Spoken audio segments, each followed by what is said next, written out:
RJ news 27 Marathi, सत्याच्या मार्गावर सर्वात पुढे. आलो आहोत दौंड तालुक्यातील केडगाव या ठिकाणी नारायण महाराज बेट संस्थान. नारायण महाराजांविषयी आपल्याला जाणून घेण्यासाठी नारायण महाराजांच्या हयातीमध्ये गायकवाड दादा यांचे आजोबा असताना त्यांची तिसरी पिढी भेटत आहे. तर नारायण महाराजांविषयी आपल्याला त्यांच्या नातवाकडूनच आपण ऐकायचं आहे. तर काका, काय सांगताल तुम्ही महाराजांविषयी? महाराज इथं आले कसे, महाराजांचं वैभव काय, महाराजांनी काय महती केली, याबद्दल थोडीशी तुमच्याकडून आम्हाला माहिती हवी आहे. महाराजांचा जन्म कर्नाटकमध्ये सिंदगी या ठिकाणी 1885 झाला. नंतर 1887-88 त्यांचे आईवडील वारले. मग चुलत्यांनी काही दिवस सांभाळलं.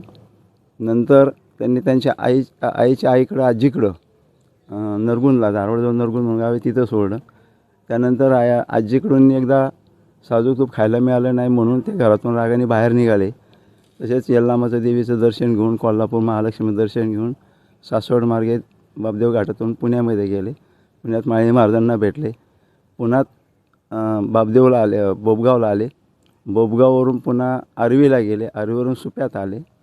सुप्यातून इथं जुनं बेट म्हणून इथून 1 किलोमीटरवरती ते जे देशपांडे काका होते, सदाशिव देशपांडे, त्यांच्याकडे राहत होते. मग काही दिवसांनी ते म्हणले, काका आम्ही इथंच राहतो. मग तिथं राहिले. नंतर 1911 साली ही जागा खरेदी केली. 12 दत्त मंदिराचं सुरू केलं बांधकाम. 13ला पूर्ण केलं. वैशाख शुद्ध पंचमीला दत्तमूर्तीची स्थापना केली आणि महाराज इथं त्या समाधी मंदिरमध्ये राहायच्या.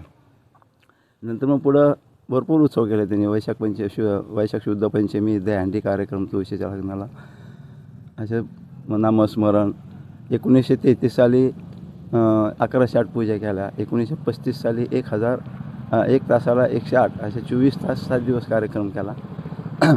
आणि लाखो भक्त, मग त्यांच्याकडे सगळे राजे वगैरे यायचे. भोरचे राजे यायचे, होळकर राजे यायचे, पटवर्धन राजे यायचे, सांगलीचे, असे भरपूर सगळे यायचे. लाखो लोक यायचे, दर्शन घ्यायचे. त्यांना त्या पद्धतीने लोकांना अनुभव यायचा.